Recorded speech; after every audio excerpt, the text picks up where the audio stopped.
State Bank and Trust has been invested in Winfield and Marion County for more than a century, and today we remain deeply committed to meeting the needs of local families and businesses with excellent financial products and friendly down-home service. But more than that, we're dedicated to supporting the growth, success, and well-being of our community as a whole.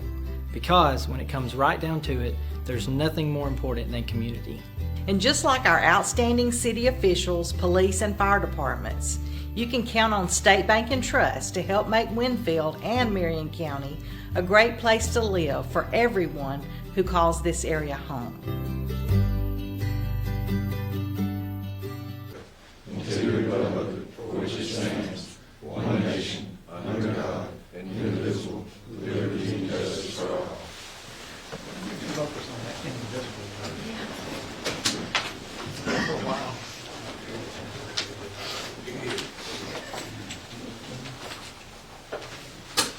I'd like to welcome everybody to the December 21st, 2021 Winfield City Council meeting. We're glad to see everybody out, and the Christmas holidays coming up to be part of this meeting. I've got something I want to, before we get right into the agenda, I've received a letter of recommendation from the police department. Let me just read this letter of recommendation. I, Dustin Webb, the Winfield City Police Department, do hereby request a merit for life-saving commendation to be awarded Police Chief Brett Burleson, Assistant Fire Chief Dwayne Norris. Upon arrival scene of an unresponsive man with no pulse, Chief Burleson immediately took over CPR while Assistant Fire Chief Norris hooked up the defibrillator, of which instructed Assistant Chief Norris to shock. The combined teamwork of these two individuals brought the man back to life, and he was awake and responding to questions when the ambulance transported him to Northwest Medical Center, where he was then flown out for further treatment. Dustin presented this letter of recommendation to me. I always think that we need to acknowledge and be aware of the work and the duties that's called upon them every day. And I know when this happened, and I've heard several people that was on scene at the site that responded and said it was handled very professionally, and I do respect our police department for the way they handle that.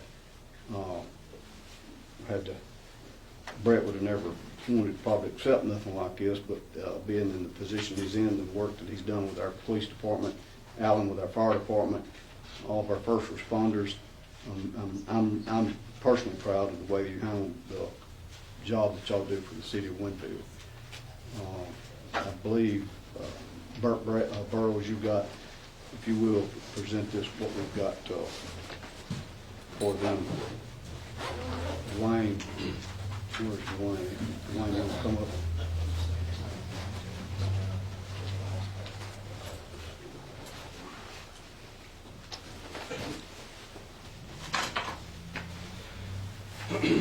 Alright.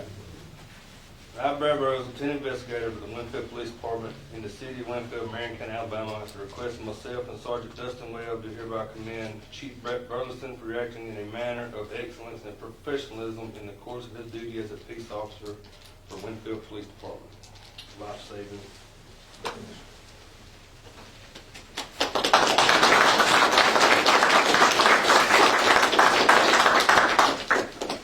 Lieutenant Investigator, Winfield Police Department in Marion County, Alabama, request myself and Sergeant Dustin Webb to hereby commend Assistant Fire Chief Dwayne Norris for reacting in a manner of excellence and professionalism in the course of his duty as a fireman and fire and rescue member of the Winfield Fire Department.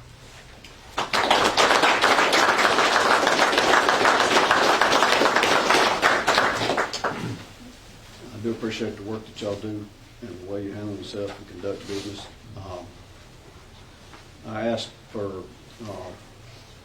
them to ask for Mr. Weeks to come in as well. There was an incident that happened where the bystanders and the people that was there at the scene that you came to, which it didn't turn out as well as that scene that Brett and Dwayne was on, but the manner that you handled the situation. They wanted you to be recognized and praised for the way you handled yourself in the position that you was in when that it was a deadly situation, but the way you handled it, they were very impressed with how you did it. And I want to commend you for the work that you did and how you handled the situation representing the city of Winfield. So we don't have anything for you for that, but I wanted to go on record saying that we appreciate the job that you do. And the main reason I want to bring in for that is that we have a letter from you saying that you're going to be leaving our department to go to another place to work. And to let you know that we appreciate the time that you've put in for us. I've never had any complaints. That everybody's at other departments and different places, make remarks about me sending you to their place to work or whatever. But we hate to see you go. But I mean, everybody has to try different things in life growing up to see what it is that they want to do. But we do appreciate what you do and how you have represented the city of Winfield while you've been employed with the city. So I'd like for everybody, if they would, give Mr. Weeks a hand for the service.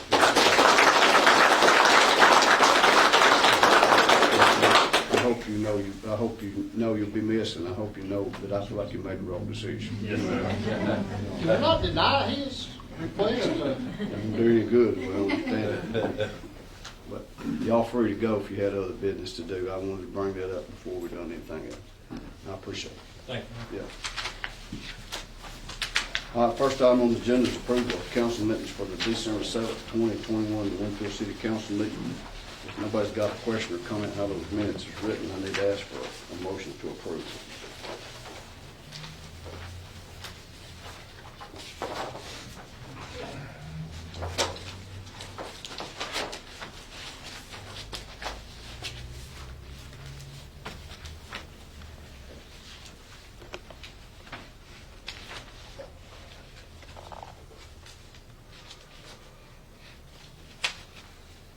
I'll make a motion.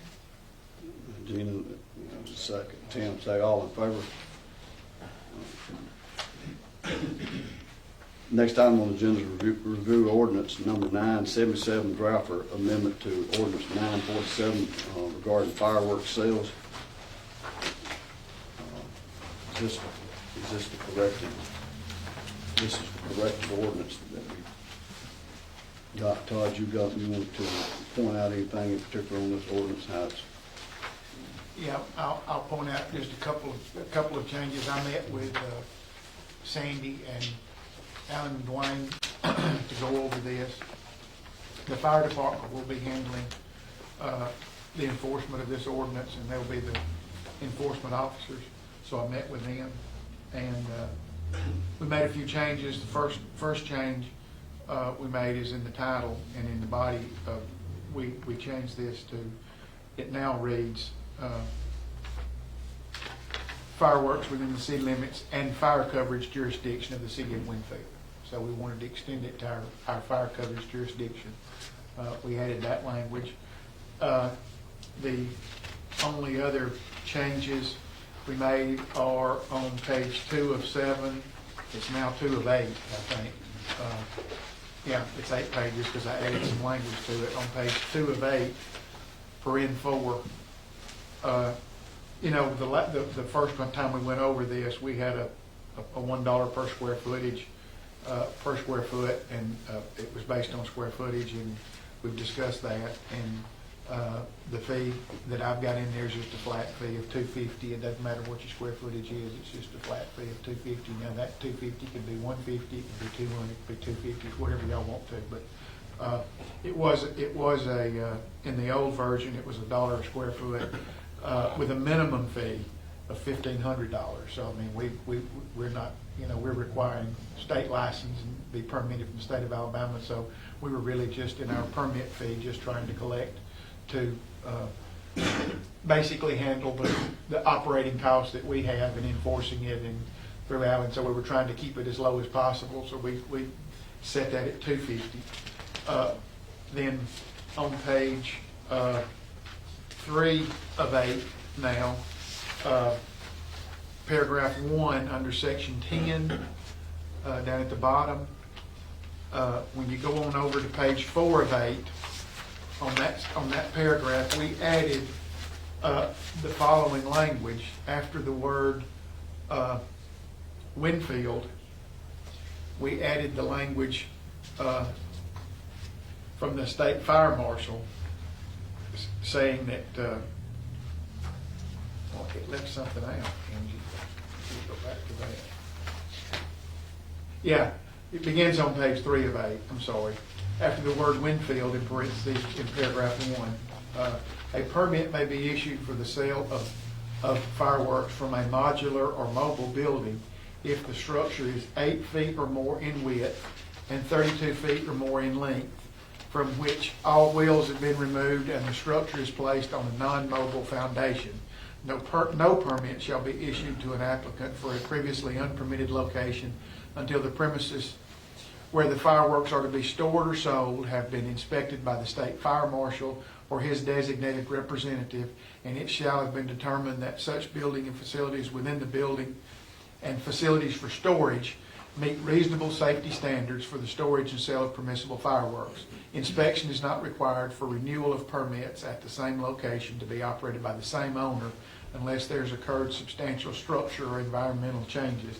This comes directly from, this was something that was suggested by the folks in our fire department. This comes directly from the state of Alabama on the licensing of permanent structures, that you can have a permanent structure that's not something that we would normally consider a permanent structure, but it's made permanent if it meets those classifications, and that would in fact apply to one person that we've got here already set up.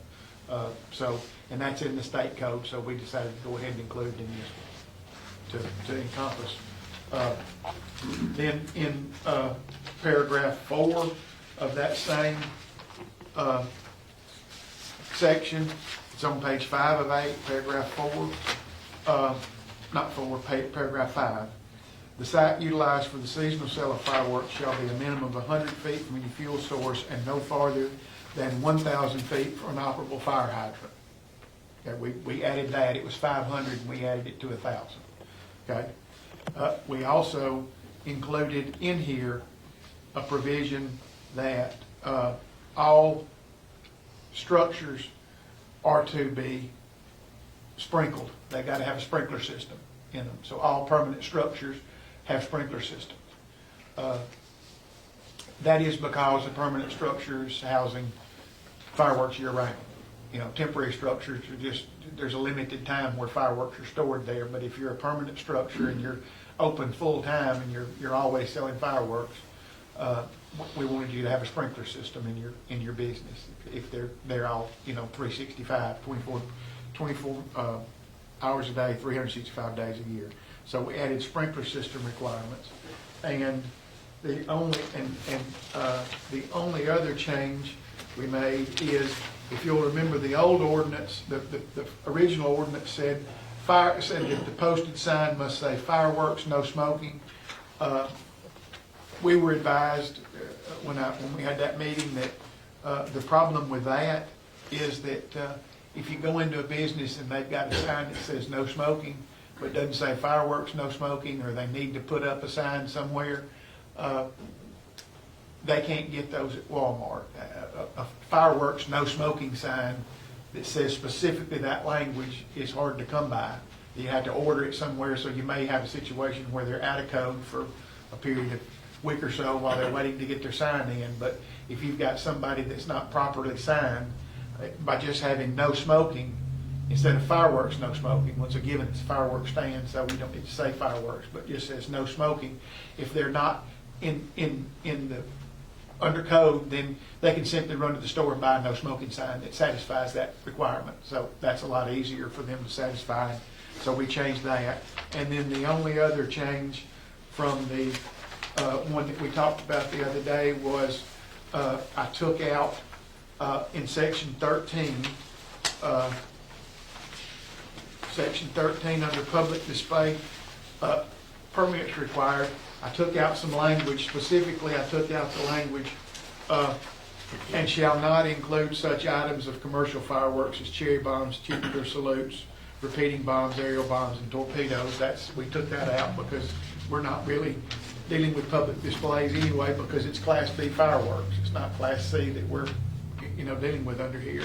And then we took out the last two sentences of Section 13 that dealt with state issuance of a permit.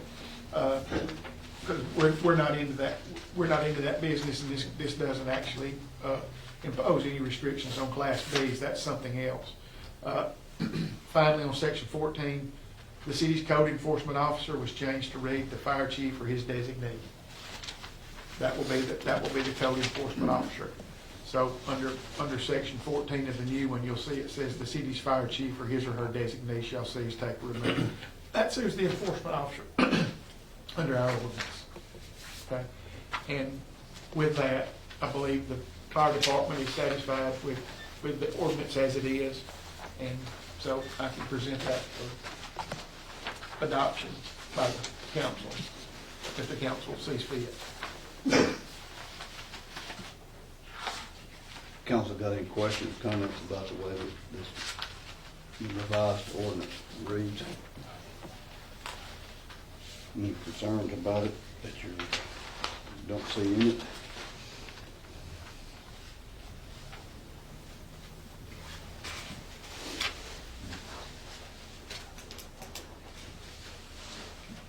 How'd you take for that bottle rocket? Yes. Oh, I forgot that. Yeah. That, that was in, I didn't know whether we needed to leave it in there or not. It was in the one that I went by. And you remember that I had it in bold and we talked about it. But that language was in three places. The use of bottle rockets with an explosive cartridge under the size of 2 inches in length is expressly prohibited. We took that out. All three places it was. So that Said 1 inch deep. Huh?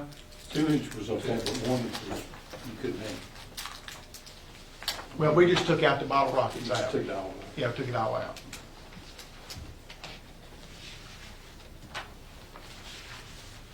If nobody else has got any other comments or questions about the way this ordinance, revised ordinance reads, I need to ask for a motion to approve this ordinance number 977.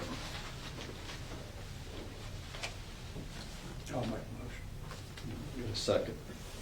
Keep all in favor. And James, it was 1 inch, but what the language said was that anything under 2 inches was prohibited. So we couldn't sell the 1 inch bottle rockets. So by taking it out, you can now sell the 1 inch bottle rockets. That was the difference. So yeah, we took that language out, so those little 1 inch bottle rockets can be sold. All right, the next item on the agenda is charter franchise. Mr. Mike, if you want to bring us up to speed on this charter franchise.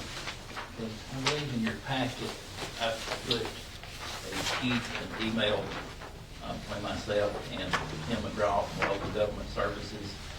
But just very briefly, about 2.5 years ago, West Alabama TV Cable sold to Charter for what you may know as Spectrum. Okay, in order to expedite that sale, at the time, we simply transferred the franchise fee agreement with West Alabama, use the same agreement with Charter, so there wasn't a hold-up in the transfer of the ownership. So for the last 2.5 years, we've been under Charter franchise agreement. That agreement has expired. It's time to do a new agreement.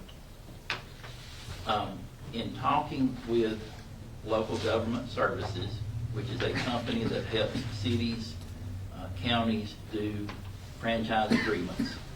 They assisted the city some years ago with CenturyLink franchise agreement, which we did not have before, and now we benefit about $10,000, give or take, per year from franchise fees from CenturyTel. They recommend that instead of simply renewing the old agreement we've operated by for the last 2.5 years, that we do an audit, or allow them to do an audit which basically they would look at our city limits, they would look at where Spectrum services are located, and make sure that we're receiving from all of city limits franchise fees where Spectrum has services. They also feel like we are, over the years, have gotten a lower return on franchise fees. We've been at 2.25% on basic cable service. The industry standard is 5% on all cable services. So they feel like we're missing out on some revenue. So the email was pretty self-explanatory. I don't want to rehash that. But I've sat down with Todd as city attorney and talked with him about local government services doing this work for us to do a new agreement, and hopefully us benefiting financially in the process, or having our city attorney try to do some of these same actions. And so, Todd, if you will, if you have anything you want to add about your thoughts, recommendations,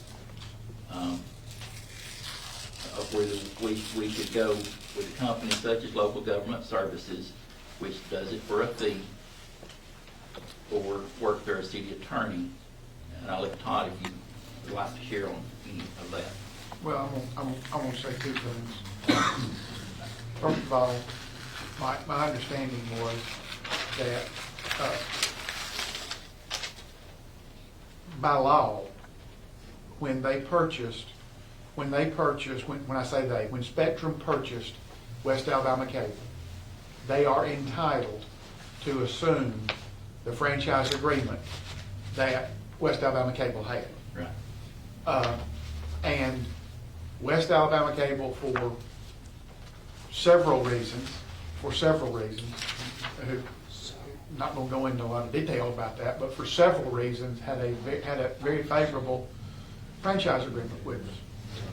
And I believe the only real question was at that time, because there was some question about when that franchise agreement began and ended, and how long Charter actually got it, because the one that Cable had was unsigned, and so there was a little bit of question about the termination date of the agreement, but it was a given that they were entitled to assume for a certain period of time. Okay, now the same thing that led us to a pretty favorable franchise agreement, just adopting the old franchise agreement that we had that expired with West Alabama Cable. That relationship wasn't there with Charter. So we need to, in an arm's length transaction, negotiate the best franchise agreement we can with Charter, because it means more money to the city, quite frankly. And LGS is like the folks that collect our taxes for us. That's their specialty. They represent a lot of municipalities. It's really hard for Spectrum to, if they're negotiating with Spectrum or Charter, it's really hard for them to object to this in Winfield when it's something they're doing in other municipalities that LGS has struck a deal with, has represented them on. So they've really got a lot better, they're in a lot better position to negotiate with Spectrum Charter than I am, because they know what they're paying in other places. They know how the services work, and it's really, like I said, it's really hard for Spectrum to say, well, you can't do that. You can't, well, yes, I can. We're doing it here, we're doing it here, we're doing it here. And you know that. So they're in a better position than I am to negotiate that. And what we found over the years is that when you employ that specialist, that expert, like the tax folks, to do this for you, the money you pay to get it done is not costing you anything, because they're more than paying for what they're charging and the extra they're recovering for you on the other end. And we found that to be the case with CenturyLink, and we found that to be the case with our tax revenue that we're collecting. And so my recommendation is, because they're in a lot better position than I am to negotiate, or than any of us are to sit down with Spectrum and negotiate, let LGS negotiate it. Of course, we have the final say and the final sign off on the agreement, whether we agree with them, but let them do the negotiation, get something in place, and then present it to us, and we'll look at it and see if it's right and we want it. And if it is, then, you know, we sign it. But I think for the money that they're asking, we'll more than recover that in the extra benefit we get by using them. So that's, you know, we've seen that in the past, so that would be my recommendation. 4,000 is the cost to do an agreement with LGS. They would require half of that, I think, within 30 days, and the other half toward the back end of the agreement. And what is the term of the agreement? Generally 5 years, isn't it? A franchise agreement, 5 years is normal with charter, and at 5% of their total cable revenue, not just their basic package, but their various packages. It would not include internet. It would not include phone service if they offer that in your community. It would be on your TV channels for all practical purposes. Yeah, but my point in asking about the 5 years is it's $4,000. One time. And it's, yes, one time, and it's a 5-year agreement, so you make $800 a year off their franchise agreement, you've more than paid for their services. So that's the point I was making with that. And here's the thing related to that too, and trying to be brief.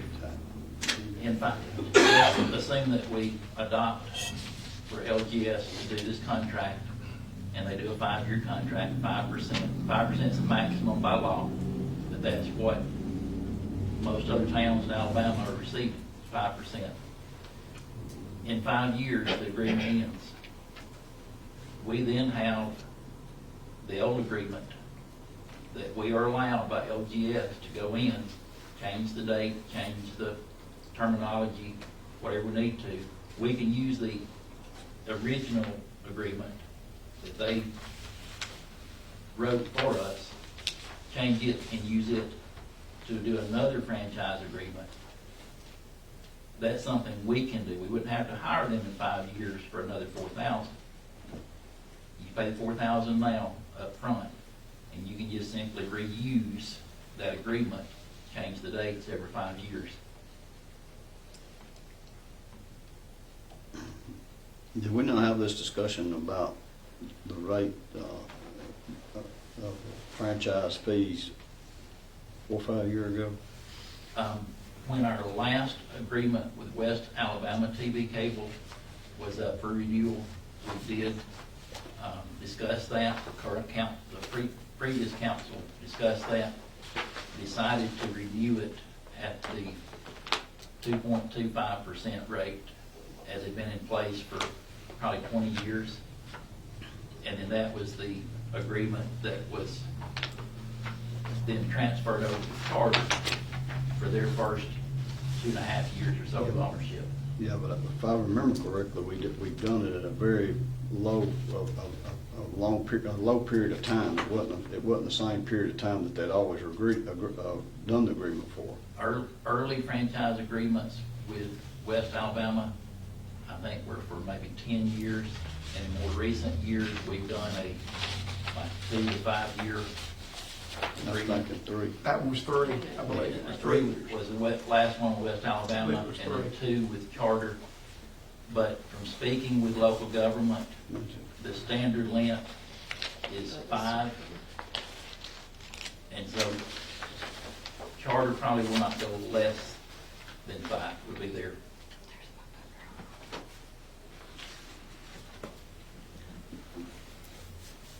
But we had we was talking with a firm then about doing this same We thing. talked with the same firm, and we decided not at that time to make changes to the existing agreement with West Alabama. To just roll it over and keep it going for another 3 years. And then when Charter bought them out, we gave Charter the same deal for 2 years.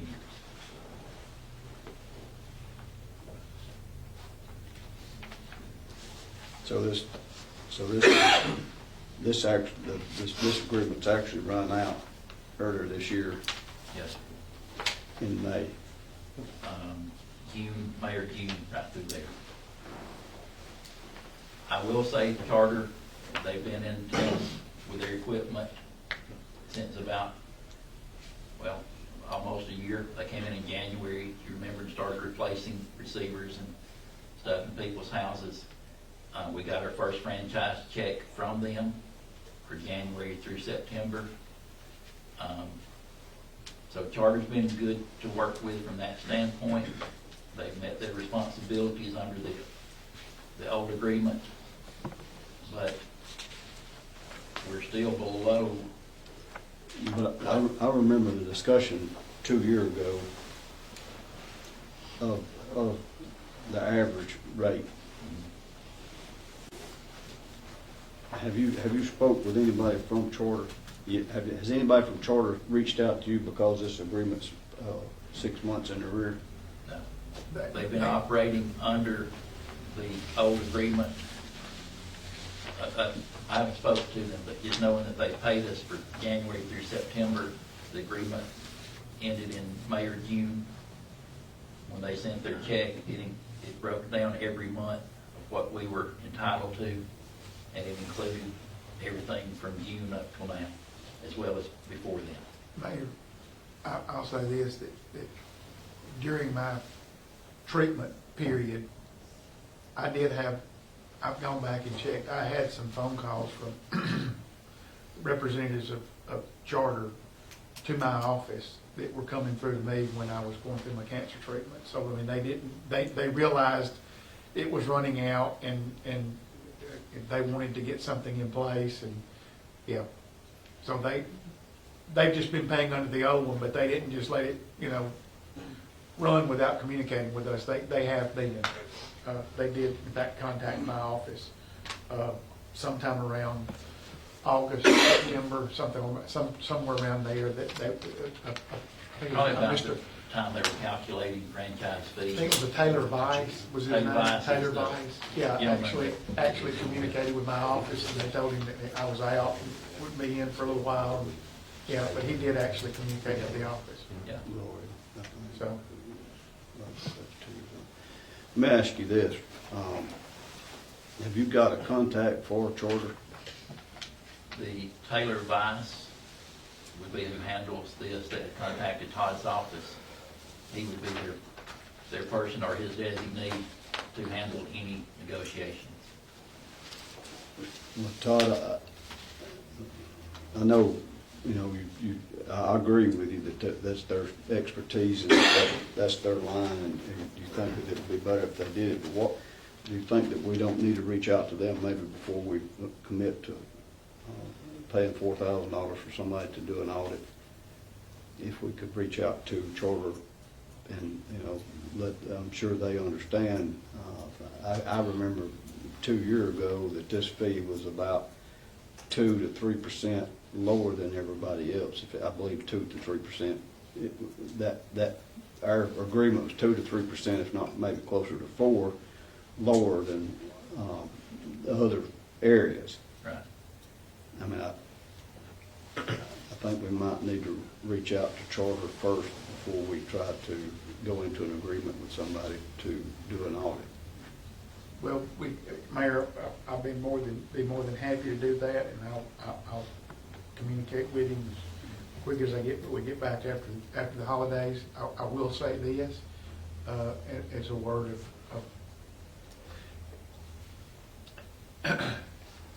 it's not just going from 2.25% to 5%. It is you've heard that statement, the devil's in the details of these contracts. If we simply raise our existing West Alabama Cable franchise agreement from 2.25% to 5%, we are gaining, what is that, 2.75. We're gaining 2.75. But what we're gaining 2.75 on is exactly what West Alabama Cable was paying us 2.25 on. There may be certain packages, the way this language is, there may be some services that, for example, it could be 2.25 on basic service. And any of these premium services that raise the rates may not be included in that. And it's the hidden details where they get you, okay? And that's my concern is, all I've got to go by is the existing franchise agreement, and it's the hidden details. I could raise it from 2.25 to 5. They'd agree tomorrow with the existing franchise agreement we got. And it would more than double what we're getting. It would.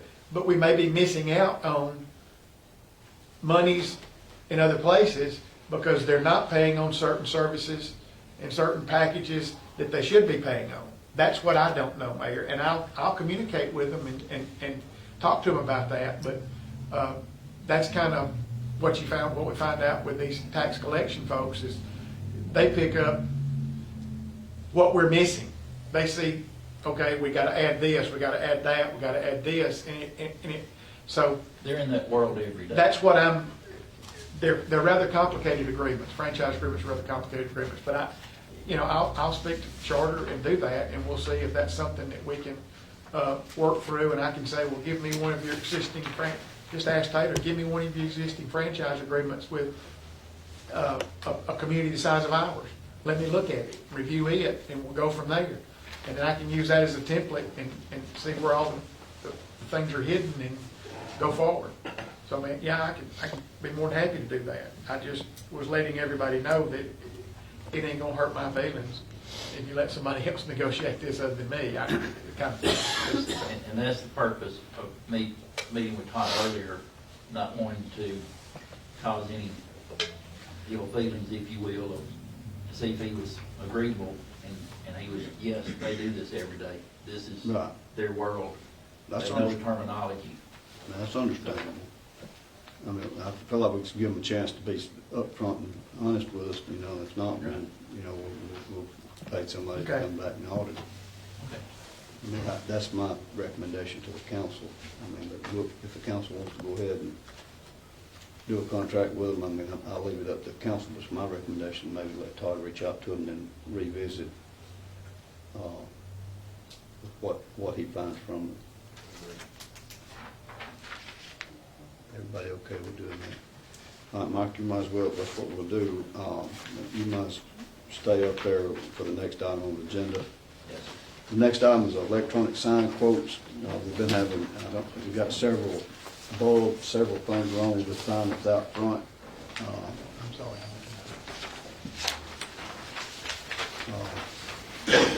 Mike's been talking to 2 or 3 of the people about quotes on these signs. Okay. You should have maybe 4 pages. The first has several bid amounts. The next 3 pages, I believe, are pictures of different kinds of signs. So just to give you an idea of matching what a sign looks like to the bid for that particular kind of sign.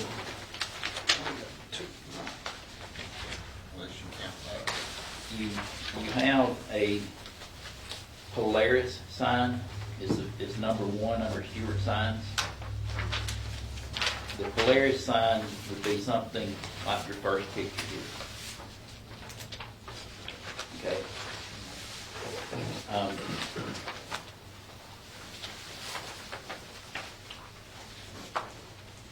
This sign is a little higher quality image, a little better picture, if you will, and that's the difference in the cost between it and the next sign, which is a Techstar sign. This is a sample of a Techstar sign, or if you go to Winfield First United Methodist and look at their sign, it was made by Stewart Signs. It's a Techstar sign. It's a very good quality sign, maybe just a little less in quality in the lighting, the graphics than the Polaris. You're saying it's lesser quality, but Yes. because of the size of it, makes it more expensive. I think in the pixel count, that's where the difference in price comes in. I don't know all the technology, but in talking and researching, it's just a little, the Polaris is a little higher pixel count, and that makes the difference between it and the Techstar. The last sign that you see pictured is Winfield First Baptist. This is a watch fire sign. Your last two quotes on that page are watch fire signs. So it would be comparable to this sign.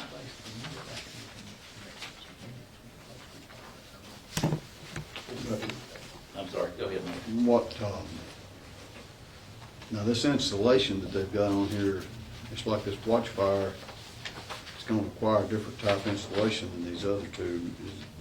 Is this installation cost, is that, Basically, your Polaris sign and your two watch fire, so your 1, 3, and 4, all require the same type of installation. They basically would use the existing post and metal frame that our sign is attached to.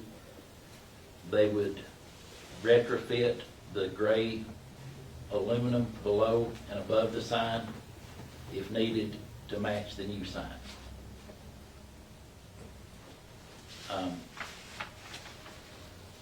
So it would basically look, when it's completed, like it does now, just with a new sign. Your Polaris sign, I don't know that they would come and take down the brick wall that's there, but they would come and take down the post, the metal frame that's welded to the post, and would put up their own base across the bottom. Or at the Methodist Church, it's a maybe a 2-foot wide base. But they would come and basically take our frame down, put their frame up, and put their sign on. So you've got some different styles, different looks of signs to choose from, and I put them in lowest cost to highest cost as far as the different sign options. If you're saying the Polaris is a better sign, The Polaris, from my research and talking with the company that makes the Polaris and the Techstar, Polaris is just a little better visibility for driving and looking at the sign. It's just a little clearer, a little sharper image.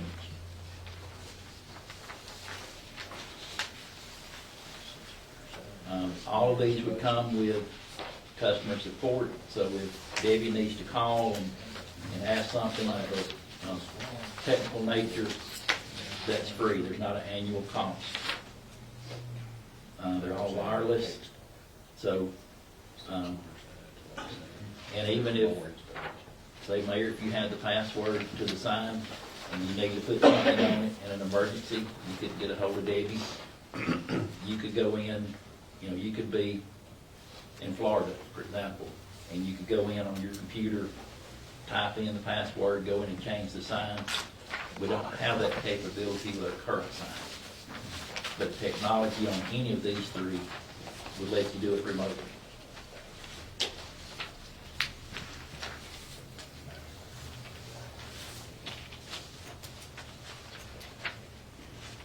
council, y'all got any questions, other questions for Mike? I will, Mayor, let me say this real quick. If you notice on the first two, it gives a option for the freight to be taken off if Stewart Signs does the installation. If they use their installer, now they build the signs in Clanton, their installer is in Prattville, so they're right there close. If they use their installer, there's no freight cost. So you'd save the amount shown there on freight. Let's say we want to buy the sign from Stewart Signs. and hire someone more local to install it, they would ship it to that local sign company, charges freight. So that's why you see an option that freight could be removed from that cost. They've got to pick the sign up on the way here. I think there's roughly a little bit less than $1,000 between the first two options. But really, option 2 gives you a different looking sign than what we have now. The other 3 options, you're basically going to have a sign very similar to what's out there now, as far as the height of it, the gray metal housing around it.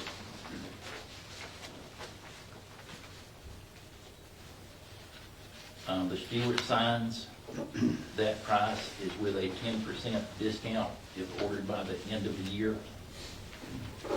So if you decide tonight not to go with that, then the cost would go up as of January 1. That's not the case with option 3 or 4.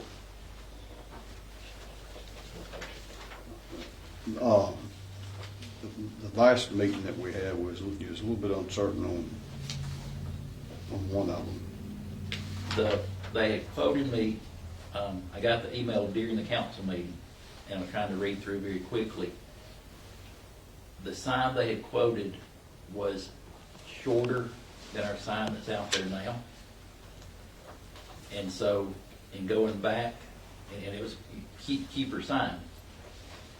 And going back, I said, I want to make sure that we're going back with what we have now at a minimum. And so they went back and redesigned to make sure the sign panel is more in line with what's out there now. And in the process, the cost went up because it's a taller sign. Is it one of these 3?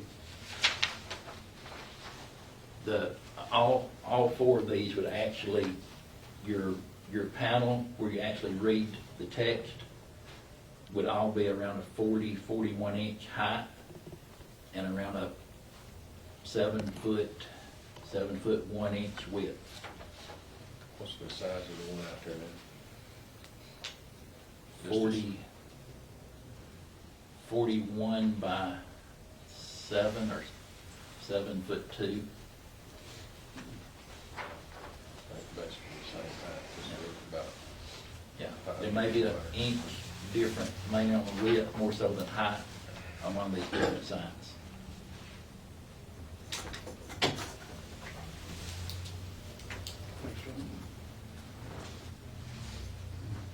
I think on your Techstar, this sign, it says like 5 by 8.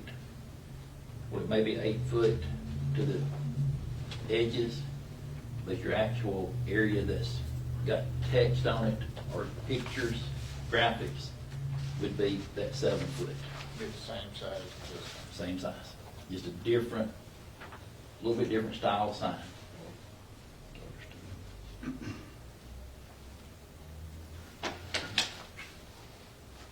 Anybody got any other questions before my turn?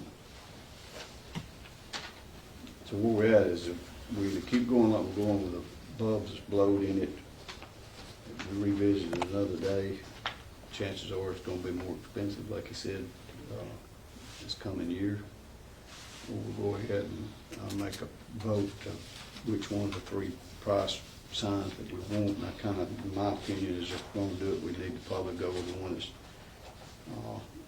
the first one, that's about the same size as what we've got. That was mine too. That's how we did it. So,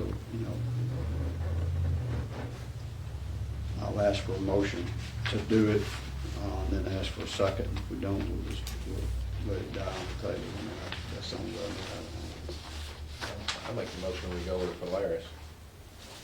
The first quote of the $23,147. That's $145. Yeah. Yeah. Yeah. If they put it in, we don't pay that. Right. Correct. At 0.22.5, somewhere in there. That's everybody else's thought. Let's throw that out there. About 22. About 23. Let's get it 22 done. for- Let's hope that it ain't. 22,302. Got that calculator. If we do that, I'd like to, if the council votes to do that, I'd like to do a little checking on that installation. I'd rather have them do it. Man does it every day. Got a better guarantee if they do it. Something goes straight when it's been installed, it's on their back. If we hire somebody outside, it's on our back. Anybody else? So Tim made a motion that we go with that first one. I asked for a second. Keith or James, whichever You know, I don't pick one. Pick you one. All in favor? No, Mike, you can sit down there. The next item on the agenda is the library book sanitizer. Regina was questioning about if she had anything to use that might be qualified under the rescue money, I guess is what we call it, what we're calling that $500,000. ARP. Yeah, and she's real good at doing research on seeing what qualifies for what grants or whatever. I'll let Regina tell you what she's needing at the library that would be covered under that money. Well, one of the first things that I had looked into, and I did put you this information in your packet, so I can pass that around. I don't know if you want the COVID test, but I'll pass it around. Book sanitizers became a quick reference and look up as soon as COVID started hitting, and the state and federal was on their recommendations for the library. The only thing we had at that moment was quarantining our items. That was the first step. They were doing tests on how the COVID would stay on the items that our patrons borrow and return. That test finished, and we were told to quarantine our items. First they said 2 weeks, and then it got more testing. They were able to drop that down. So I started looking into the book sanitizers, and they were mainly not even actually made in the U.S. When it first came, but now there are some U.S. companies who make the book sanitizers. Not very many to choose from. The size that I would like to go with is a compact size that sits on a counter. It will do 6 books at a time in 30 seconds. That is, and also I talked with several other librarians in Alabama, and this is the company that some have already used and is going to go with their COVID stimulus package. Not only is what I'm looking at more is that it's not only is it to keep our patrons and staff safe from any type of contact with that, but several people check out our items, and one of the issues we have is certain smells on our items when they get returned. And right now, to get rid of those, we're using like a litter box with a litter and a lid, and it works, but it takes sometimes, depending on how strong the smoke smell is, or how strong, just sometimes they just smell. And it takes sometimes up to like 3 or 4 days, I think sometimes even longer, to get those smells out so that we can put them back out on the shelves for the patrons. So this would be not only a COVID asset to the library, but something we would use every day, because we also find that wiping our books is, not a good thing, because some books we can't wipe. We even, some of our wipes even, we found out, cannot be used on leather-bound books because it will mess them up.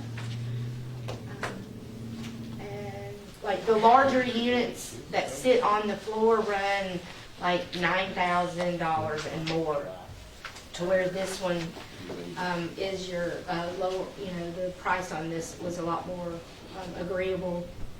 And there was reviews. I did print off all the reviews, and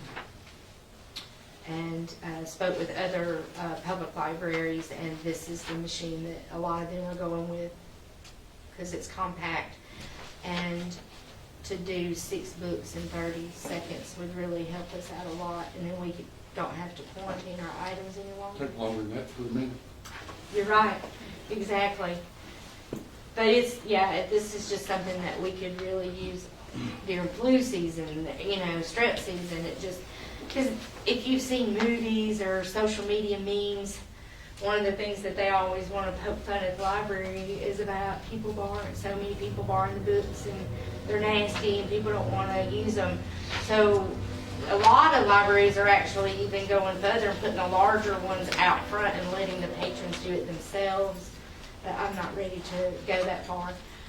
But we think it would be a good, thing for our patrons to feel a little bit more safe using the library and keeping our books clean and sanitized without damaging them with their wipes. Do you have a, you have a total of how many patrons you've got? Well, like our total amount that is registered, we have close to 3,000 patrons. We, before COVID, we were seeing an average of, probably 86 a day. We are now starting, our numbers were, low, but we are probably hitting over 50 a day now. I mean, that's give or take. Some days are slower than others. Am I correct on that? We're averaging now over 50 a day. And each patron that, no, not all of them are coming in are getting books. And I could give you those numbers later, but because we have to turn those numbers in the state. I don't know how much, but usually our circulation numbers in a year, we will, circulate, 30,000 items in a year. Explain to us a little bit about the regional libraries in the back and the city libraries in the front. Mm-hmm. Right. How do those two work together? Well, the regional library was built at the same time in 1960 as a support system for rural libraries. Each library pays membership fees to be part of the regional library, and that lets your smaller municipalities, it helps them if they can only hire like one staff member. Then the region supports that library if they want to pay to do their grants, do their state aid paperwork. The regional library does all the grants, state aid, catalogs the books, and delivers them to the libraries ready to go on the ship. So it's kind of like what we call the back door work. The state requires some type of librarian with a degree to do a lot of that paperwork, and that helps municipalities because they can't afford to hire somebody with a degree, and they can just pay a per capita membership. Winfield is considered the main branch of the regional library system, and it covers 3 counties, Marion, Franklin, and Lamar. This regional library. Mm-hmm. Mm-hmm. But Winfield doesn't pay membership fees because their contract that we sign with the region to be a member every year is the maintenance on the building and half the utilities. That's Winfield's part instead of, doing a membership per capita. Y'all have any? But you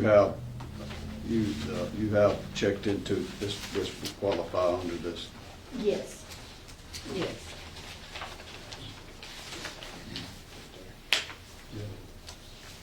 Yes. That's the price on that second sheet there. Yes, and on the front sheet too. Yeah. Motion. James has made a motion to fit funds. Gina second. All in favor? Thank you. Real quick, have they started on your HVAC system? Yes, I can. And it also will do like mold and mildew, so if Yeah, I see. anything gets in the city, any paperwork or, books, we can, run it through there, so. 30 seconds, boom, right there. Yes, Chris, did come today, and the new unit, the old unit is out, the new unit is in, but is not workable. He's coming back tomorrow. He's got to build some frames. And one thing I pointed out to him before he left today was like, how am I gonna change the filters? And he may have to build something on the side for my filters. But he said he should be done tomorrow. Good deal. So we'll have heat. Supposed to be back in 70s, I think, by Saturday. I know, yeah. We have been lucky with the incident with the weather. I know I put a lot in your packet, but something I would like for us to consider if anything else comes available. I'm not greedy, but I was asked what we need. Another thing I was looking into were air purifiers, because we have like no windows and things that we can open in that building at all, and it's old. Now, Chris could say that the new HVAC would have some type of a HEPA type filter, but in my research, those types sometimes it's not it has to the air blows through those lights so fast that you're not actually in a public building with that much traffic. You could still use a purifier, and I do know that those will fall under that. And this is just something we can. I think there's some kind of lighting that you can put in on your entrance, and you can have concentrated areas that will take care of what you're talking about, rather than having purifiers run. Okay, I'll look into that. Look into that, because there is a special lighting that you can put in. My main concern is wanting to get back to indoor programs. We've been not being able to do that, and the conference room where we do our indoor programs, it gets closed up. You get a lot of people in there. The heating and air in that room is actually ran off of the regional back thermostats, which will not have any type of filtration on it. So I was definitely looking into that, but I will look into your lights and then maybe bring both of those back up later. I got a quote right before I came. I've been waiting on them, but one of the ones that was rated and awarded for 99.99% ozone-free industrial leading protection for 2,200 square feet. ISO Air has a unit, and they are 2150. Is that an ionizer? Mm-hmm. Okay. Yes, sir. How much did you It's say? used in the hospitals. It's medically graded. It constantly cleans the air for up to 2,200 square feet. The whole library itself is with the region is like about 3,400 square They feet. make some small ones. You take your hunt clothes And- and stick it in the bag. The maintenance on that piece. Yeah, that is. I think I put that same thing in your packet too. I put everything. There's several. A large wish list in your packet. How much did you say that was? 2,150 plus freight. But he also said they deliver in Florence, Mississippi area, and he said if we got one and if if they were on that route, he would reduce the freight. Some of those units are noisy. Have you checked in? That one is rated for that was one of the library's choices because it was quiet. But now I would like, There is a certain smell with those ionizers, Mhm. Mine doesn't, Supposed to be a clean smell, ain't yeah. It's kind of electrical. Mhm. it? Were you But asking? that's something that we might look at, and to also put in the storm. Yes, it would be very good in there because that's one thing about our conference room. It's so closed up when we have a lot of people in there. It's just sometimes you Talk can to them do some again, ask them I about circulation. think what Ask you them need. if they give us a discount on 3 of them. I mean, I think also we need up here is a dehumidifier. Oh, yeah. Yeah. I think And they that's have, one thing I don't for know that. what the square foot is for that. And they have different sizes, but 3 of them over there. Chew, I could ask him for a quote for several if you want to That's include that much one. more cost. But Okay. you're asking for the council to Well, consider or do that. That was just, I just made my wish list on what we could use that will qualify, but he wants me to look into like a Yeah, multi-quote. let's, before we settle on that, let's look at their other options and see if we bought 3 of them. I'm sure they'd deliver 3 of them. Oh, yeah. They were very, Because we could easily use 2 over there with the square footage over there. they have larger ones that would cover, I think, up to 3,000 square feet was this company. Well, 3,000 wouldn't accomplish that much over there. But if you got 2,200 on one single one too, it would be 4,400 square feet. Yeah. Which is gonna be more room than, and I bet you there's not a whole lot of difference in 2 2,200s and one 3,000. Yeah. I only got the quote real Yeah, quick I'm- for that one, but yeah, you're right. He said that the more you buy, the cheaper it does get in your quotes. Tell me you were told it was about 25% discount and just leave it at that and let him come up with the price. Okay, I can do that. And then, one other thing I'd like for us to consider is, it's been in our main budget for a while, but the carpet in the conference room is really bad. And for the last few years, we've just kind of rolled it over in the budget. But I kind of did some research and did get some research about carpet and COVID, going on a long stretch to see if, and that was my research that I had about that, it may qualify in the COVID money, is we have been really needing the carpet taken out of the conference room and put tile, because that's where we do our arts and crafts, the kids, if any kind of program or civil group wants to meet, they're allowed to eat in that room. And so that carpet has been in there, I'm going on my 17th year. What would you want to And replace it with? with tile. Tile. And and now instead of out in the public, it's starting to look really rough. And the last time, the stains that we have, the last time Michael's son, the shiners come to clean the carpet, he could not get the stains up. What's the size of the room, you know? It's roughly about 2,200 square feet, I think. I don't really know. I only have for the entire building. I'd have to get the blueprints back out to look. I think you, But with the tile, then it's less dust. I mean, we have to dust, every week, all through, and it would just be something that's more germ-free, because the kids in the children's section, they crawl, they crawl around on the floor, and it would just be so much easier to clean and keep the library cleaner. And like I said, the carpet is over, I don't know exactly when it was installed, but I've been there close to 17 years and it's the same carpet. So it either needs to be replaced and if we do something like that, I would like to look into the cost of putting tile or laminate, something that is, that we can mop and keep sanitized. And carpet just is gross sometimes, and we have had an incident on our carpet, and I brought my own carpet cleaner up there to clean it. let's don't go there. Yeah, I'm not going there, but I'm just saying, it just kind of grosses us out. We have, babies, when they bring them in, we've had to clean up, stuff, and it's just, carpet is just dirt.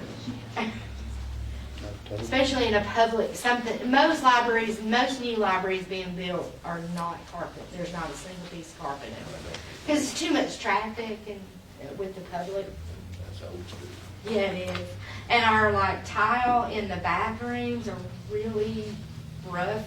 They're just, it's an older building. I tried to clean it and had to use some, strong stuff, and it kind of faded it. And I quit using it, but I was just trying to scrub because the grout is black, and and I was trying to scrub it, and I kind of faded it. It looks better in the fade. It looks cleaner, but it's really rough. And so I'm just kind of, like, I know I'm putting out a lot there, but I was asked if I could spend the money, and don't ask me if I can spend it. Because we have a lot of needs. Does the regional side of the library use that conference room? No, rarely. It is kind of like, it's in the middle, it's not really, part of the region, it's kind of both of ours. Because we use it more than anything, because they don't really have any, they're not open to the public. It's not, if they have, the only time they use it is maybe for a board meeting. It's always us using it for our after-school programs, and if anybody needs, to use it for a meeting. So I don't have quotes. I had old quotes from like 3 years ago when I first started trying to get the tile in at least the conference. But I can get, if it's something y'all think we might consider with that, and if it would pass, I could get quotes. I would like for you to get a quote, if that's okay. I'll get to see people. I can look at what the ones I can't remember everybody that came. I know that Mr. Beard, I believe is his name, came. He gave me a quote, and then Woodley did a quote, and I was trying to get Hendricks, the one that did the tile. Isn't that who did your tile? Yeah. And but he never made it on when I first was trying to do that. But I will do as many local people that I know of. If y'all know anybody I should contact, I will. Council wanted to get a quote on getting that room tiled. Yes, tile or laminate, whatever you. Okay, Just yeah. get you some quotes I'll find together. out really what lasts the longest and what would be the best for our traffic. As long as it's just something we can mop and disinfect. We like to disinfect. These kind of houses. Okay. Every time. They do. I'll have to look at it. How often? Come every week. He comes every week. How long's that floor been in there? You've been there Mr. forever? West, yeah. I think Mr. West had it replaced. Yeah, just get us a quote both ways. Okay. All right, I can do that. Things that I just wanted to bring y'all's attention, that was brought to my attention with the heat being out and us having to use the space heaters. I don't have very many plugs at all in the library, and so everything we do, basically, we are piggyback with strips or extension cords. And the fire department came by to check out my space heaters to make sure we were safe, and they got to looking around and suggested that I bring it to y'all's attention that we could really use somebody to come in and put us in some more plugs. Because we just don't have any. It's an older building. I don't know if Dwayne is still here. Yeah. Dwayne and Alan is who came and looked, and even for our circulation desk, we have to piggyback and use extension cords. And even the stronger orange extension cord that we were using for that smaller space heater was, when we go to unplug it at night, it was very hot and it's warm, but I had no other choice but to use it, because where the plugs are, the space heaters would have been just even more worthless, than what they were trying to do. How far apart are the plugs? What kind of breaking panels in Yeah, it? will they I don't accept think more they circuits? It ain't no screw inside, is it? I don't think, no. Well, yeah, you had to look at the breaker panel and see if it could accept more circuits. Okay. He suggested that the new, I don't know if I should mention that, the new fireman that was just recently hired, it has an electrician background, and Dwayne even talked to him and, said that he might come by and tell us exactly what we need and how we can do it. So he could probably look at the breaker boxes and see. I know we have two right there, and, you know, it seems like there's a lot of empty breakers on it, you know, I like the imagine you got at spring. least a 200 amp box and none of the air conditioners you got.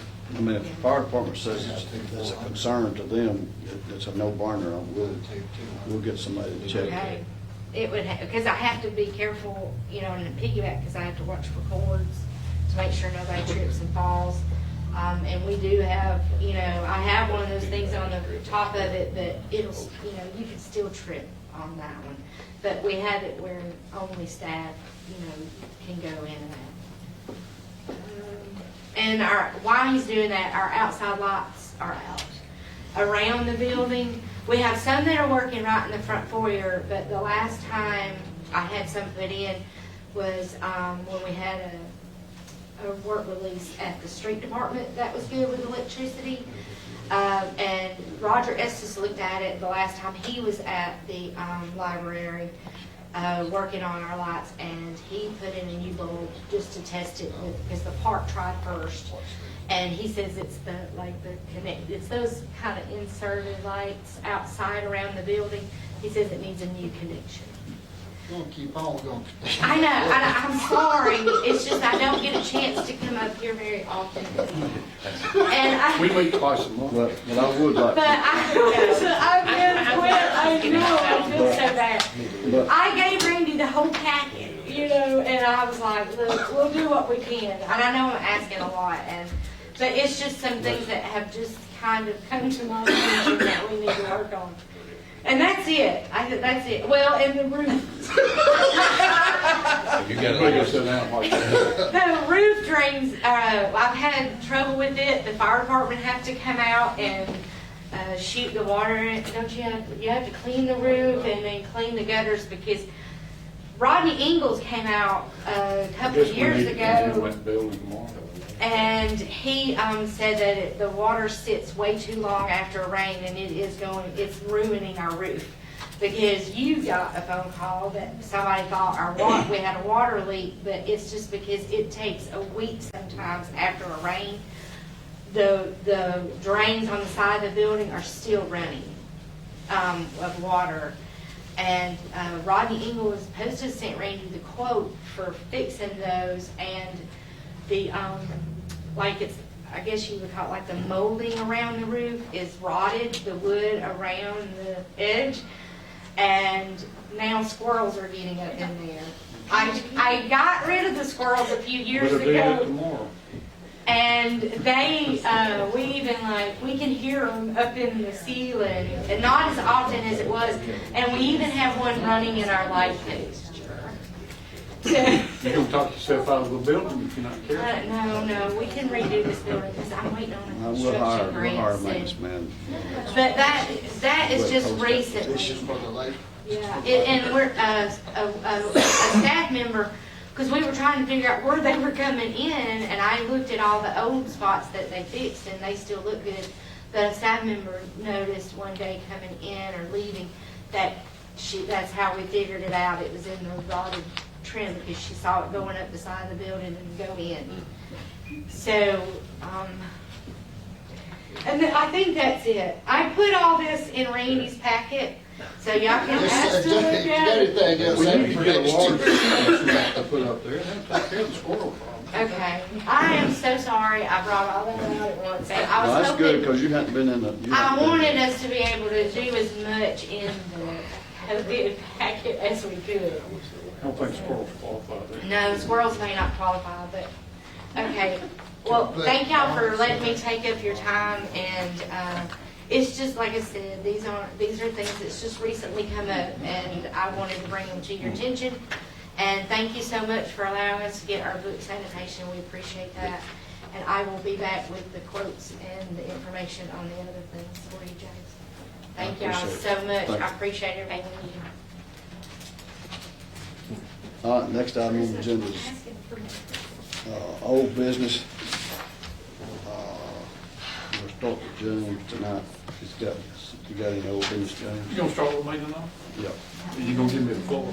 Yeah, let me, on old business, let me well, before we start on those business now, I don't want nobody to make a motion till I ask for a motion, till we know that we're through with the discussion. That makes sense. Because when somebody, I don't want to cut nobody out of the discussion if somebody's got any discussion to say or whatever about it. You know what we're talking about. Well, since I dislocated my shoulder 4 weeks ago, I hadn't slept a whole lot, so I had a whole lot of time to think at night. And I got to thinking about what people consider assets, what a business considers asset, what a city considers an asset, what's the most valuable asset they have. And sometimes people are going to say, well, it's the building, it's the equipment we have, it's the land we own. And they fail to realize that the most important asset is the employees. And the employees of Winfield are our most important asset, because we wouldn't be where we are today if it weren't for the employees. And tying all that back together as far as being the most important asset, we've been taking care of everything else. Everybody else has heard about all these cities giving a one-time payment of $1,000 or whatever to the employees. And I've had some pretty good discussion today with somebody that really knows about this. And there is a thing about giving retro payback, which that would be considered retro pay. And the guidelines are pretty specific as to what will be covered and how it will be covered. And I've come up with a figure, and the legal way to do it by the guidelines is to pay $10 an hour, 40 hours a week, up to what figure we have, and spread it out over a period of time. If you were to get it all at one time, you would end up paying probably 25% of it back in taxes. So if it's spread out over a period of time, you're going to be better off if you have more money. And I played with the figures, and just in case it's not covered, but I feel really confident with who I've been talking with today, that if we do it this way, and I've got somebody that will help Mike get all the documentation that he'll need. My idea, since I can't make a motion, my proposal is $1,600 full-time, $800 for part-time. And it will be spread out over how long it takes you, $10 an hour work period to get the money back. So it'd be a check every pay period? It'll be every pay period. You have to do it every pay period. Who does pay? I think she's got to keep up. I've got somebody in another government body that can show you how to do all that the right way. And the reason the figure I came up with originally was just in case it wasn't covered, we had the funds to pay it back. But I feel real confident that it's covered if we do it the right way. We do it by the guidelines. We do it right. It'll be covered. Have you got a grand total of what that cost would be? How much, what I'm saying is out of that? Roughly $80,000. Total $80,000 out of the first $500,000? Right. And also been told that we can do this again in 2023. Okay. If, on this, out of this $500,000, you're going to take that $80,000 out of the $500,000. I think we've roughly spent, we've spent roughly roughly $20,000 we've spent out of that fund already. And we have asked an engineer, you know, to look at a pumping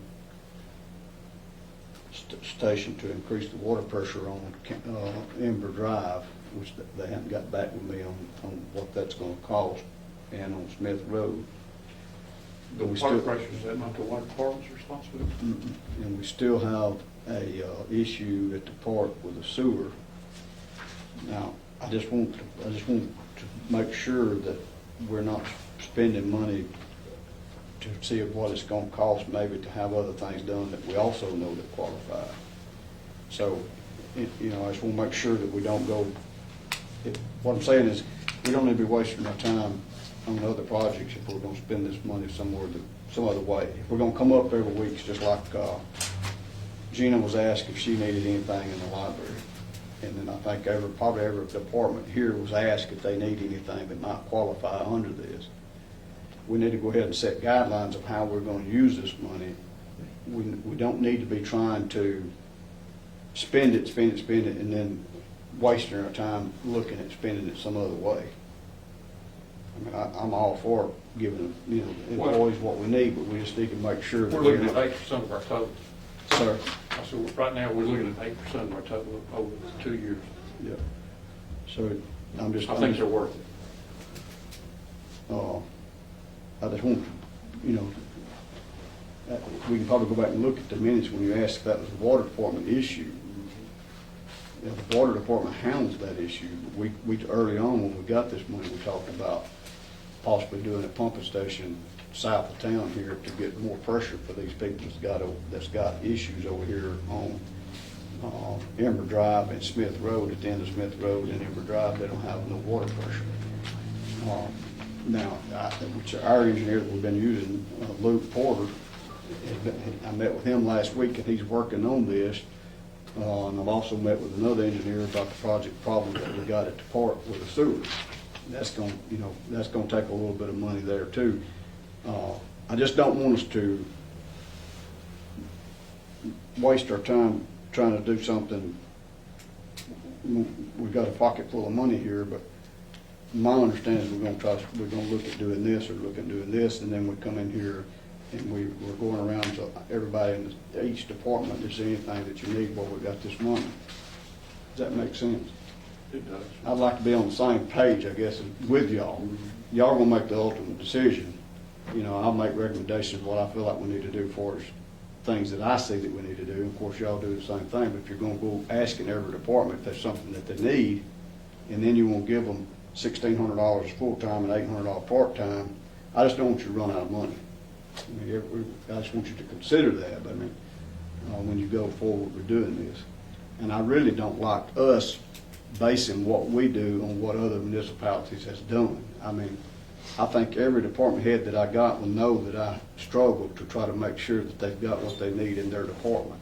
If any department head, if I've had a problem in the last 9 years with a department head, it's new to me. We're very open. I'm very open with every one of my department heads. If there's something they need, they come to me and I bring it before the council. It's not like I've got X amount of dollars where our general fund is where it should be, where it's needing to be for years. And now we got a little money, I don't go to that department and say, hey, we got our general fund looking good as anything you need. But I'm all for, you know, I just want everybody to consider what we've already started with. You know, I just don't want us to use up the money before we get what we want to do done. That's all I really have to say. But I'd like for each council member to, you know, give their input on what they think as far as what James has brought to the table. And I think Gina's went to each department about how to spend that money. I'd like the rest of the council to put their 2 cents in. Can we take the total of that money and do a budget and then strike out, maybe look at budget, what is needed or is wanted, and then you may have to go from there striking to meet that budget? Is that, I mean, you see what I'm saying? You've got roughly 500,000 of the original 536,000 in the account now. So, In May or June, you'll have another 536,000 It's supposed to have. But let's don't bank, Everything goes. I wouldn't bank on that Yeah, yet. we need to do it on what we got. Yeah, but do it on what we got and then list of what each department is asking and what the price and what the mayor's talking about, the, improvements We that, get bids on yeah, water, it quotes, sewer, and then see where you're at whatever it may be. in your You total, work up a budget. and then you're gonna have to strike what's, Yeah, Yeah, whatever. y'all strike, but. But, I just, I mean, don't know. It has to be a decision made What do you think about based that? on the money Is available. that, Yeah, I think that's how you ought to do it. I think you ought to, if you get that kind of money, that's like going to the bank borrowing $500,000, what you gonna do with it? I don't think we need to just go out there and, like Mayor said, just do something and then have other things planned and overspend what we got. I think we need to have a little planning. What y'all think? Well, I mean, I agree, but I also, you know how I feel about this because I expressed it last time. I mean, I think we do need to take our employees into consideration first, as a way to show our appreciation because they did work through COVID. They had no choice. And then go ahead and take that off the top, and then we'll know what we've got to work with. We'll just work with what we got.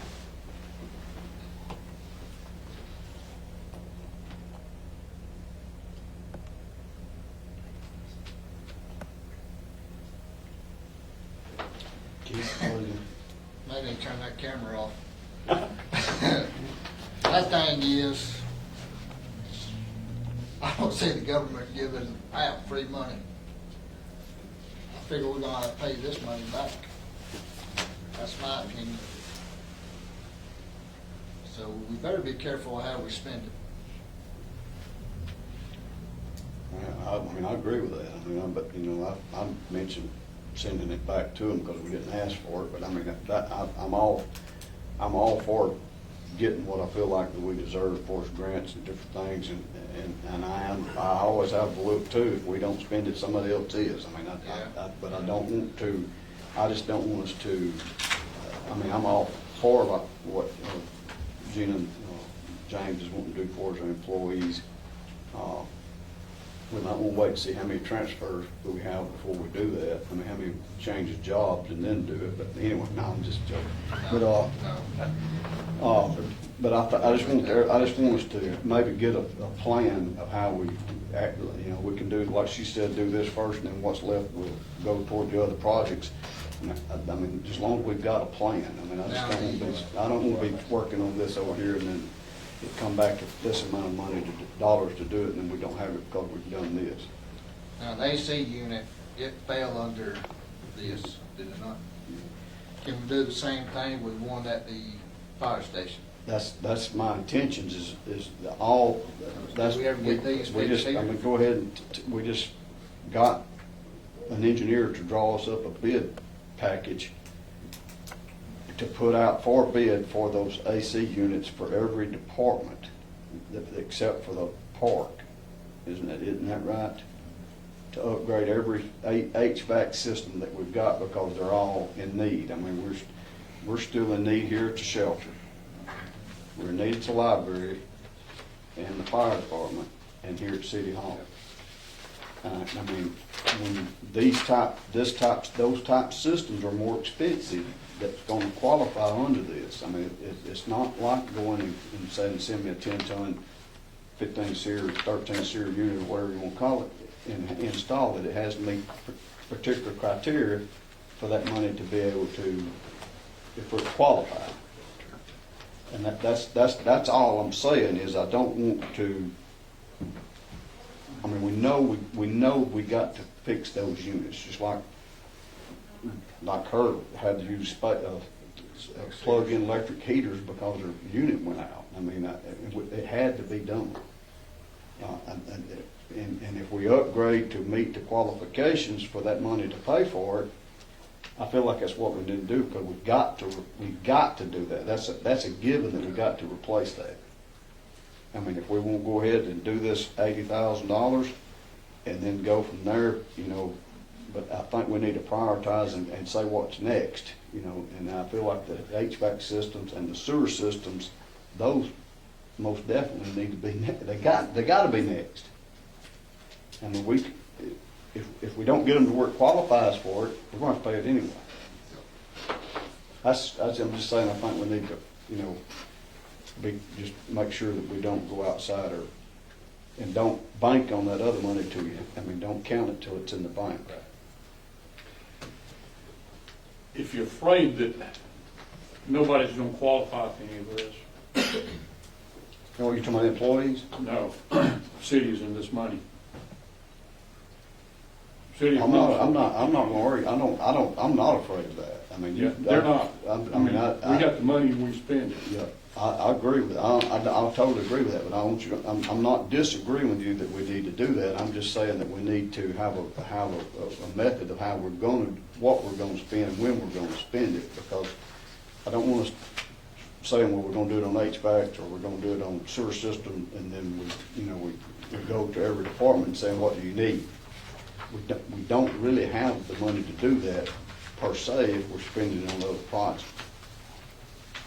I mean, I'm okay with, I mean, I don't have no problem with doing what you want to do for the employees. I totally support the employees. I mean, I know how hard it is to get good employees. It really disappoints me that we lost one. It really disappoints me that we lost an officer. I mean, it just really disappoints me. It upsets me and it disappoints me. I feel like the city of Winfield, a lot of times it shouldn't be always about the money, but I know it takes, you know, that's what makes the boat float, and it ain't always about the money, but I mean, we need to do what we need to take care of. It's just like I preach all the time. We want to get new businesses here. We need to take care of the businesses that's already here. We got to have businesses to have the sales tax dollars that we have, to have the payroll that we have, to be able to be competitive in our payroll. It's all one big mechanism. I mean, I think we need to support people that spends their money in this town, and I harp on that all the time, and I definitely think that our employees need to be paid for being paid for the job that they do for us, and we want to keep them here. I don't disagree with that. I just want us to have a. I think we need to have after, if we agree to do that, if y'all agree to do that tonight, that we need to let us put together these things, these jobs, these projects that we got going on, make sure we don't spend out.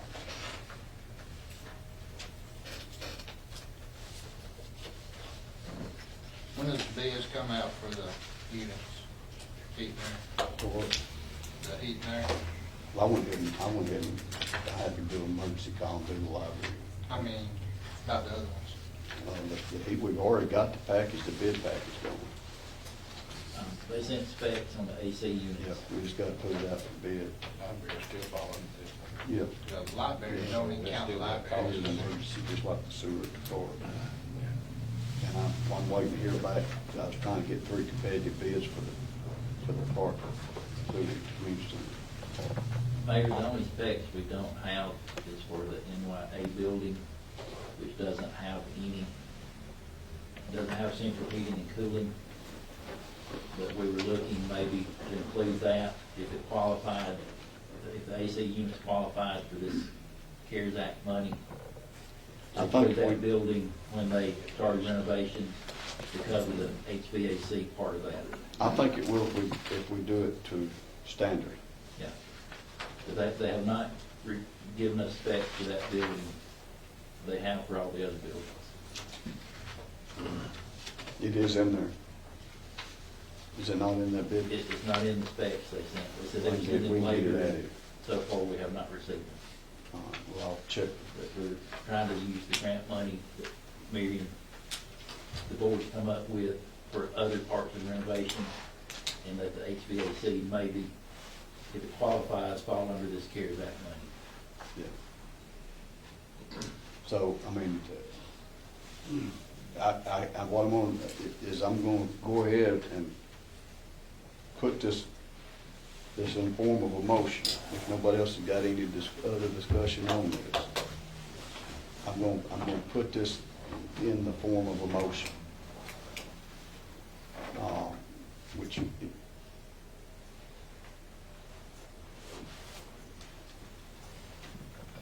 I'd really be honest with you, I don't feel comfortable doing it right now, putting it in the form of a motion. For whatever reason, I just don't, I mean, there's reasoning behind reason why I don't feel comfortable doing it right now. It's not because I disagree with doing it. Can we table it to the first year? I mean, Yes. sir, And it'll still be under old business, so Yeah. that'd be.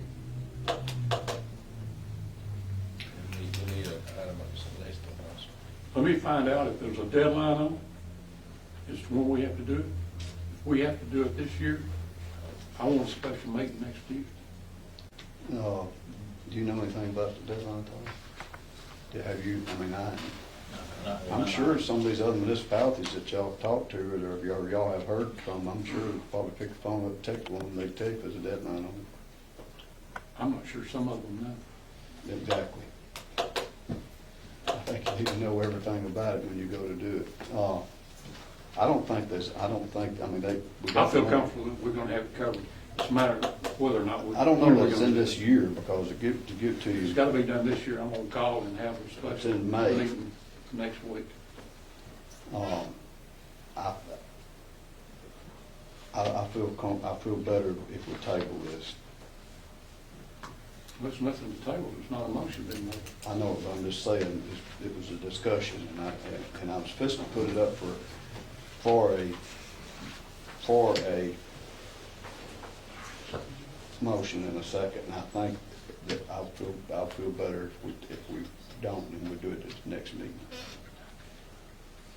which that'll be the first Tuesday in January.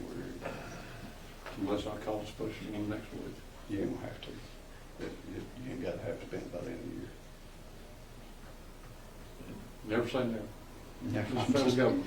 That's my guess on it. Pretty good guess. But you got any other old business? I'll let everything else sit. I did, I don't keep on going, there, I remember. Did we get the problem with the HVAC, the heat and cooling unit and the electrical panel corrected at the community center? They were supposed to check on the. No, I've instructed them to get it. They've got Northport Electric building that panel for that at the community center. It started back 6 months ago or longer. Probably longer. Started back 6 months ago or longer.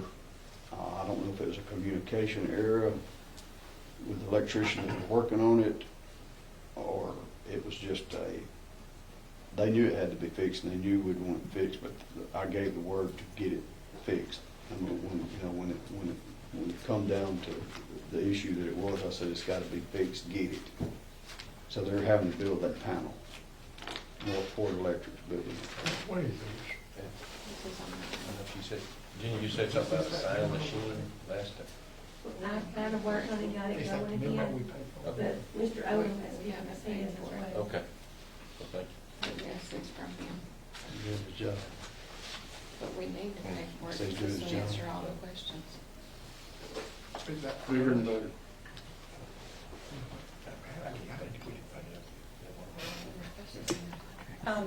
I know we had discussed at the last meeting when, Rusty signed in this letter, that we have 60 days to make a decision. But I would like to move forward on that and fill that seat. The council vacancy. Okay, Gina's old business is the vacant council seat. She's wanting to move forward with filling that vacancy. I'm gonna go around and ask if everybody, James, if you're wanting to go ahead and fill that vacancy, if there's any discussion about filling that vacancy, I'd like to know if there's any discussion to be made on it. I'm ready to do it. I was ready for this other one, but I'm ready for this. I'm ready. My research. Everybody ready to fill that vacancy? Okay, I usually ask Todd a lot of times if he's got anything that he needs to add before I move forward with filling this vacancy. If there's anything that I need to do legally or not, I don't want you to correct me after I do it, I want you to tell me.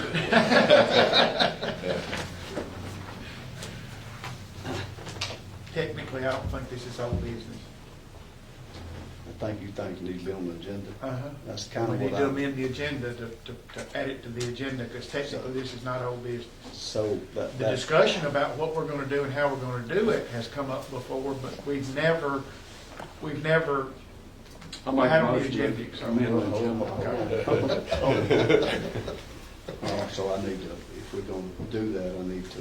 Make a motion to amend the But agenda. what I'd like to do before I do that, Gina, because they don't have any other old business, do you have other old business? There was one other thing that was brought to my attention, and it's actually been brought to my attention a couple of different times, was a dog issue. Dog? A dog issue that we have.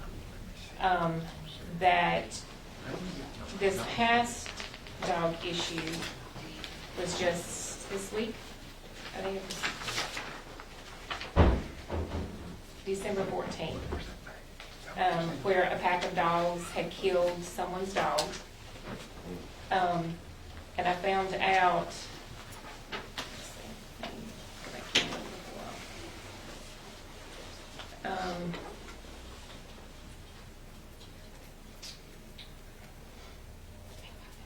oh, okay.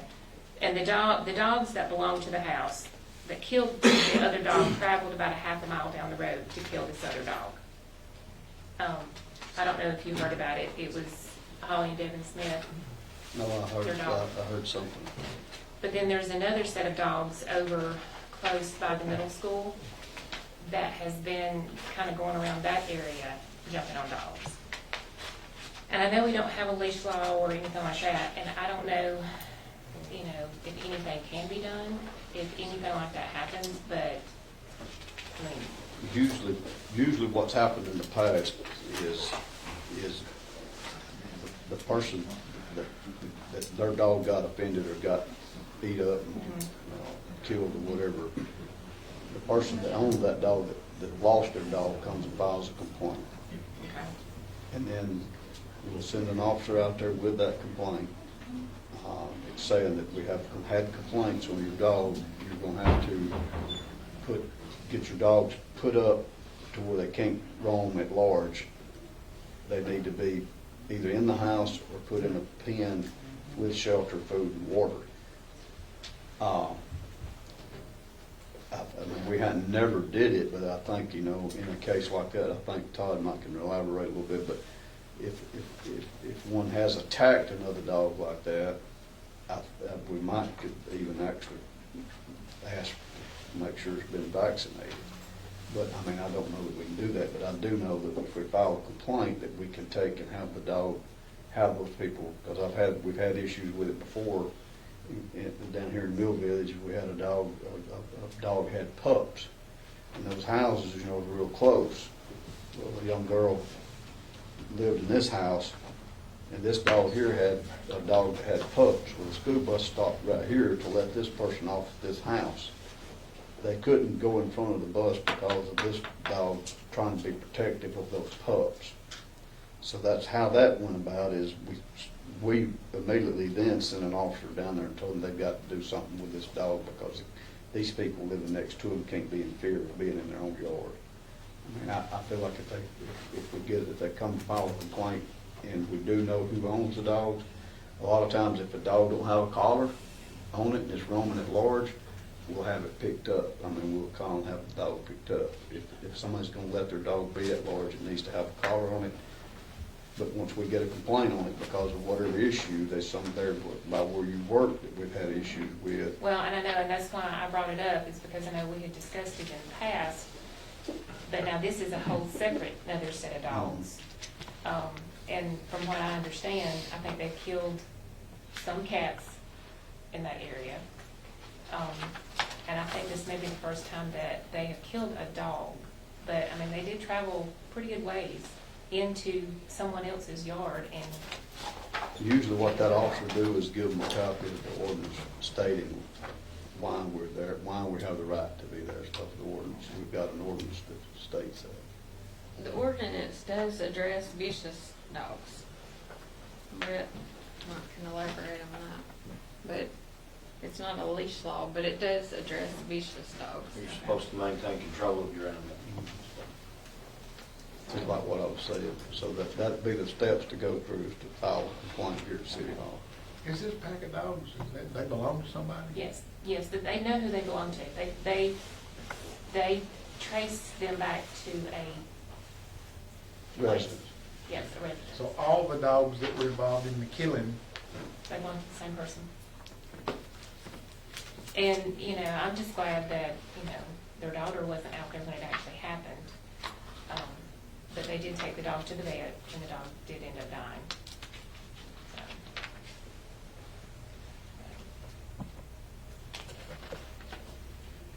We go through spells where we don't have any issues, then we start to, it seems like we have more than one issue with it. Knock on wood, we've been pretty good at not having any problems, but that's what I'd advise those is for them to come in. I think there was a problem with those dogs a year ago. Mr. Back before we took office. Yeah. I'm gonna call you that ordinance. I'll find it, I'll look it up. I just, you know, before somebody gets mad and takes action, I'd like to address that issue. Yeah, let's do it that way. If we can get the person to come in and file a complaint, sign a community action form.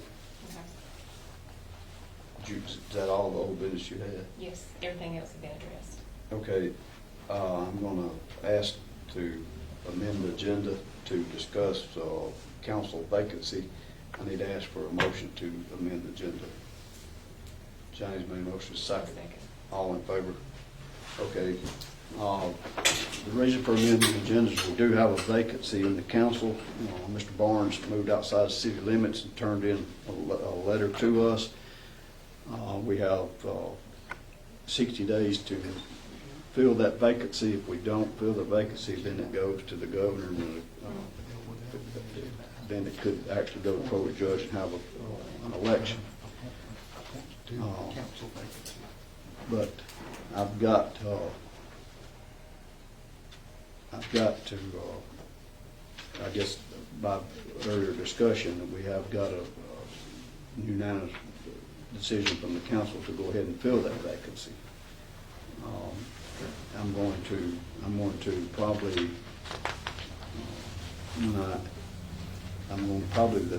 this is one of the parts that I was going to ask Todd about exactly how, because I've never been in a position to have to fill a vacancy in the, I have talked to Todd over in the years past whether or not how to handle something like that.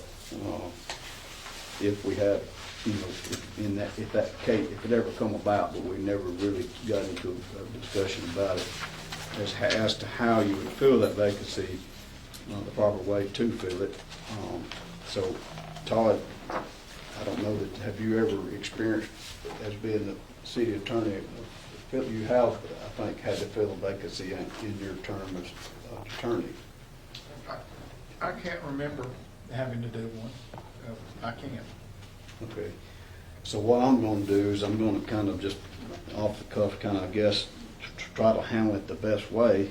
I guess I will go to each council member, kind of what I guess would be the best way to do, and ask who they feel that needs to fill that position for that vacancy. Would that be okay to handle it and do it that way, maybe? Because I've never done it. But I'll start with you, Jenna. Have you got a candidate in mind to fill the vacancy? I do. You want to share it with us? Who Just open the floor for the council votes. You talking about just opening the floor for a nomination? Yeah, of a for name, discussion. and then put a name out there? Yeah, I'm not voting yet. Yeah, okay, yeah. I mean, I think I feel like that's the best way. I think, I didn't really know where you were going, but I think that's the best way to handle it. Yeah, open the floor for nominations. Okay, go ahead. I'll start with you since I started with James on the other. My candidate is Eddie Posey. Eddie Posey. Eddie's actually the one that run for that position when we had the election. Have you verified with Eddie that he's willing to take that position if it's? I have. Okay.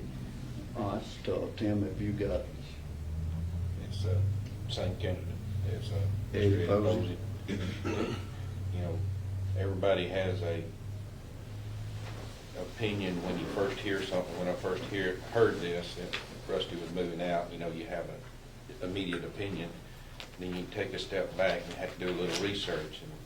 And Eddie was, I think, lost in that seat by one vote. And then after the 5 was elected, he was the next highest of all the others. So that's what I had to go on.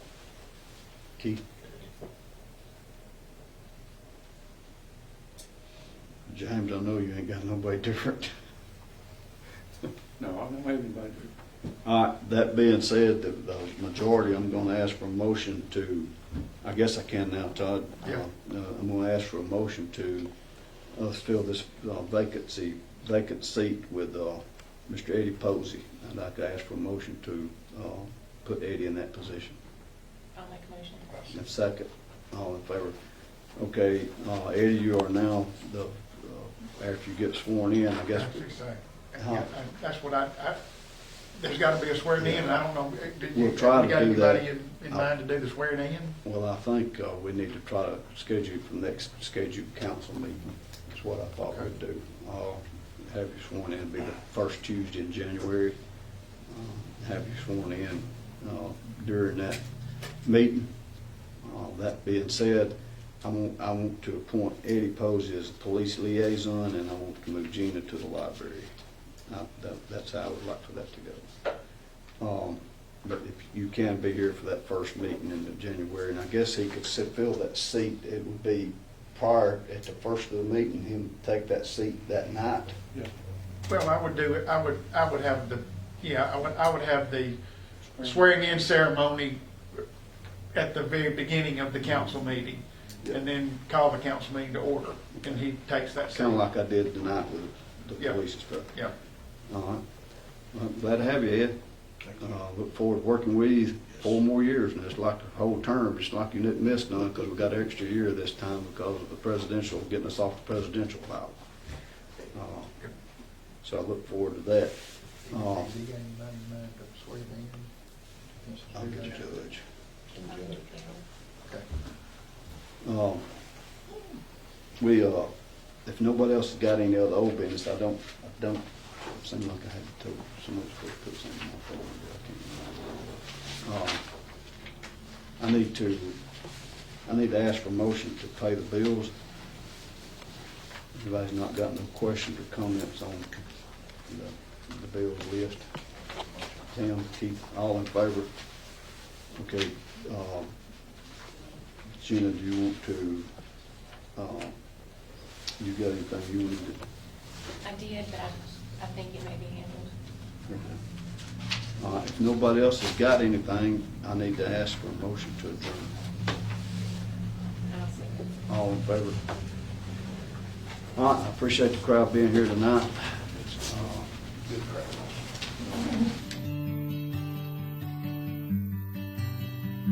State Bank and Trust has been invested in Winfield and Marion County for more than a century, and today we remain deeply committed to meeting the needs of local families and businesses with excellent financial products and friendly down-home service. But more than that, we're dedicated to supporting the growth, success, and well-being of our community as a whole. Because when it comes right down to it, there's nothing more important than community. And just like our outstanding city officials, police, and fire departments, you can count on State Bank and Trust to help make Winfield and Marion County a great place to live for everyone who calls this area home.